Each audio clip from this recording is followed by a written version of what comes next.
세계 조선업의 정점에 서 있던 회사가 있었습니다. 초대형 유조선과 해양 플랜트, 잠수함까지 만들어내던 대한민국 조선의 자존심. 그런데 어느 날 이 회사의 장부를 열어보니 있어야 할 이익 대신 천문학적인 손실이 감춰져 있었습니다. 한두 해도 아니고 여러 해에 걸쳐 조 단위의 손실이 이익으로 둔갑해 있었던 겁니다. 그 규모는 무려 5조 원을 넘어서는 것으로 드러났습니다. 국민 세금으로 세운 은행이 대주주였고 결국 그 손실을 메우기 위해 다시 국민의 돈이 투입돼야 했습니다. 오늘은 대한민국 회계부정 역사에 가장 큰 흉터를 남긴 대우조선해양 분식회계 사건의 실체를 그 뿌리부터 짚어보겠습니다. 대우조선해양은 오랜 세월 국내 조선업을 떠받쳐온 대표 기업입니다. 세계 조선시장에서 늘 상위권을 다투며 첨단 선박과 해양 설비를 만들어냈고 방위산업에서도 중요한 역할을 맡아온 회사였습니다. 수만 명의 직원과 그보다 훨씬 많은 협력업체가 이 회사에 생계를 걸고 있었고 조선소가 자리한 지역 경제 전체가 이 회사를 중심으로 돌아갔습니다. 다만 이 회사에는 특수한 사정이 있었습니다. 과거 모기업이 무너진 뒤 채권단 관리를 거치면서 국책은행이 최대 주주로 회사를 사실상 지배하게 된 겁니다. 주인이 뚜렷한 민간 기업과 달리 국책은행이 대주주로 있는 이 구조는 훗날 부실을 키우고 감추는 데 하나의 배경이 됐다는 지적을 받게 됩니다. 책임지고 감시할 진짜 주인이 없다 보니 경영진의 방만과 부실이 오래 방치될 여지가 있었던 겁니다. 문제의 뿌리는 해양 플랜트에 있었습니다. 2000년대 후반 조선 시황이 나빠지자 조선사들은 배를 만드는 것을 넘어 바다 위 석유 시추 설비 같은 대형 해양 플랜트 사업에 앞다투어 뛰어들었습니다. 고유가 시대의 심해 유전 개발이 활발해지면서 이 분야가 새로운 먹거리로 떠올랐기 때문입니다. 대우조선해양도 대규모로 이 분야에 진출했습니다. 그런데 해양 플랜트는 배를 만드는 것과는 차원이 다른 사업이었습니다. 경험이 부족한 데다 발주처의 잦은 설계 변경, 공사 지연, 원가 상승이 겹치면서 지을수록 손해가 눈덩이처럼 불어나는 사업이 됐습니다.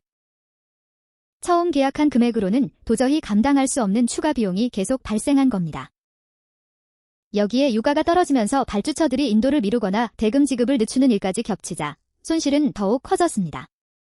정상적인 회사라면 이 손실을 그때그때 장부에 반영해야 합니다. 그런데 대우조선해양은 그렇게 하지 않았습니다. 조선업의 회계에는 공사 진행에 따라 이익을 나눠 잡는 방식이 쓰이는데 여기서는 공사가 얼마나 진행됐는지 앞으로 원가가 얼마나 들지를 추정하는 판단이 개입합니다. 바로 이 추정을 조작하는 방식으로 실제로는 손실이 나고 있는 공사를 마치 이익이 나는 것처럼 꾸몄다는 의혹이 제기됐습니다. 앞으로 들어갈 예정 원가를 실제보다 낮게 잡고 공사 진행률을 부풀리고 손실이 뻔히 예상되는 대목을 반영하지 않는 시기였습니다. 미래에 손해가 날 것이 분명한데도 그것을 장부에 담지 않고 오히려 이익이 나는 것처럼 숫자를 만들어낸 겁니다. 이렇게 감춰진 손실이 여러 해에 걸쳐 쌓이면서 겉으로는 흑자를 내는 멀쩡한 회사처럼 보였지만 속으로는 골물대로 골마가고 있었습니다. 골문 상처는 결국 터졌습니다. 2015년 새로 부임한 경영진이 그동안 감춰졌던 부실을 한꺼번에 장부에 반영하면서 그 실체가 드러나기 시작했습니다. 수천억 원, 아니 조 단위의 손실이 갑자기 튀어나오자 시장은 경악했습니다. 흑자 기업인 줄 알았던 회사가 알고 보니 거대한 적자 덩어리였던 겁니다. 조사 결과 여러 해에 걸쳐 조작된 회계 규모는 5조 원을 넘는 것으로 드러났습니다. 세계적인 조선사의 재무제표가 사실상 거대한 허구였던 셈입니다.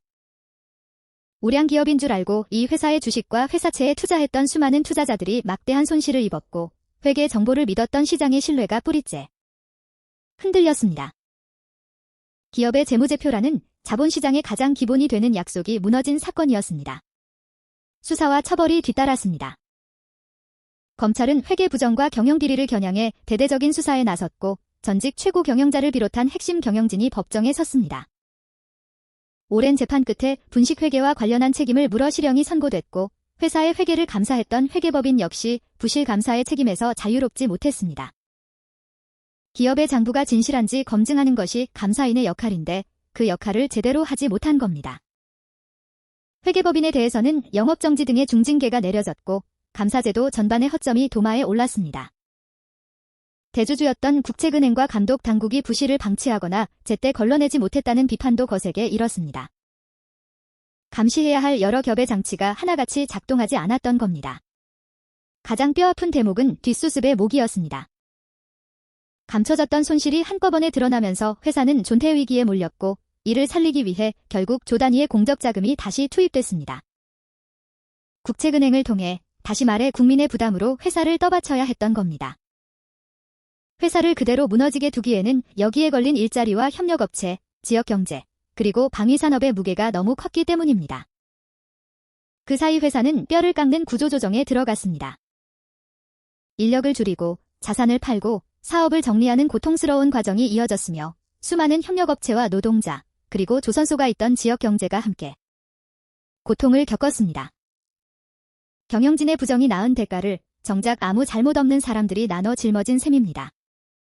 대우조선해양 분식회계 사건은 우리 사회에 깊은 질문을 남겼습니다. 회계란 기업의 실상을 비추는 거울인데 그 거울이 조작되면 투자자도, 채권자도, 감독당국도 모두 눈이 멀게 됩니다.